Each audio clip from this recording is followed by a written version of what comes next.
अस्सलाम वालेकुम नाज़रीन। आज एक वाक़या आपको बताएँगे प्रोग्राम गपशप में। यहाँ पे यूरोप में बेशुमार लड़कियाँ, लड़के शादी करके आते हैं। उसमें से कई रिश्ते तो चल जाते हैं, कई जो है वो शुरू में ख़राब हो जाते हैं, कोई दरमियान में हो जाते हैं। बहरहाल ये लड़की वहाँ से आई पाकिस्तान से शादी करके यहाँ पे। ख़ावंद ने इसे कोई पहले चंद दिन में बता दिया कि आप मुझे पसंद नहीं है।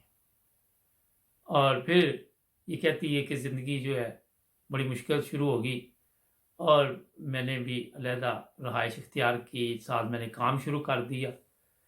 अब यूरोप में जो लड़कियाँ आती हैं, उनके लिए एक मसला है। मसला ये है कि वो शादी के वीज़े पे आते हैं लोग और यहाँ फिर उसी बेस पे आगे वीज़ा मिलता है। अगर तलाक खुला हो जाए, तो वीज़े की अहमियत ख़त्म हो जाती है। जो यहाँ के होम ऑफिस है, वो फिर उन्हें कहते हैं वापस जाओ, क्योंकि ज़ाहिर है आप जिस मकसद के लिए आए थे, वो मकसद तो आपका ख़त्म हो गया। खैर, तो ये कहती है कि मैं 3 साल तक, ये जर्मनी से गई वापस, 3 साल तक तकरीबन ढाई 3 साल तक मैं काम करती रही और मुझे जब वीज़ा दोबारा आगे लगवानी थी, ओपन था टलाबनस, यहाँ का परमानेंट रहायशी जो आगे लेना था, तो वहाँ मसला बना। उन्होंने कहा कि मियाँ को लेके आओ, मियाँ के पेपर लेके आओ, मियाँ की इनकम लेके आओ, आपकी इनकम जो है वो भी ठीक है। ये चीज़ें जो थी, ये कहती मुझे डिस्टर्ब कर रही थी। फिर मैंने मियाँ को कहा कि किसी के ज़रिए मैसेज भेजा कि ये नेकी करो मेरे साथ, मगर उसने ये नेकी नहीं की। मुझे वापस आना पड़ा पाकिस्तान। मेरा वीज़ा जो है वो होम ऑफिस ने, ऑस्ट्रेलियन ब्यूरो ने ख़त्म कर दिया और फिर मैं पाकिस्तान वापस। यहाँ आके ज़िंदगी जितनी तकलीफ़ें दोबारा शुरू हुई, मेरी ज़िंदगी भी बर्बाद हो गई और मैं जर्मनी से भी वापस आ गई और अब कोई रिश्ता वगैरह भी बड़ा मुश्किल है। यहाँ पे इतनी लड़कियाँ कुंवारी बैठी हुई हैं, तो एक तलाक याफ्ता या खुला जिसको हुआ, उसे कौन, उससे शादी कौन करेगा।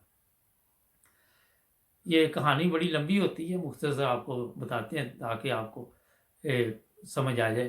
पहली चीज़ तो ये है कि जो लोग यहाँ पे आते हैं, वो अगर जर्मनी में 3 साल तक अपने मियाँ के साथ रहे, तो यहाँ पे होम बेफिस्टस या नेशनलिटी जो है वो अप्लाई कर सकते, बशर्ते कि मियाँ के पास जर्मन नेशनल हो।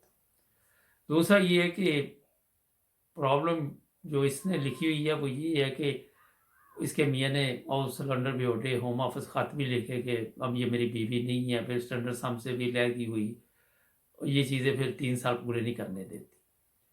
और एक ही इसमें हल होता है कि अगर आपने किसी लड़की के साथ शादी की है, आप देखते हैं कि उसके साथ आपकी नहीं बन रही, तो फिर उसके साथ ये नेकी की जा सकती है कि उसकी मदद की जाए किसी न किसी रंग में।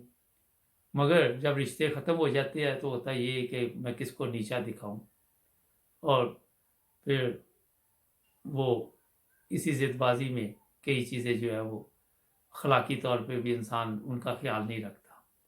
तो मेरा ख्याल है कि जो इस लड़की के साथ हुआ, जो यहाँ पे और ऐसे मसाइल हैं, उन लड़कियों को यहाँ इंसानी हकूक़ की जो तंजीमें हैं, वहाँ राब्ता कायम करना चाहिए।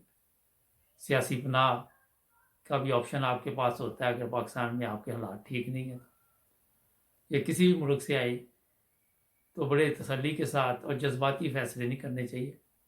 ये मुख्तसर आपको मैंने बता दिया। सब्सक्राइब करें, जुड़े रहें हमारे साथ।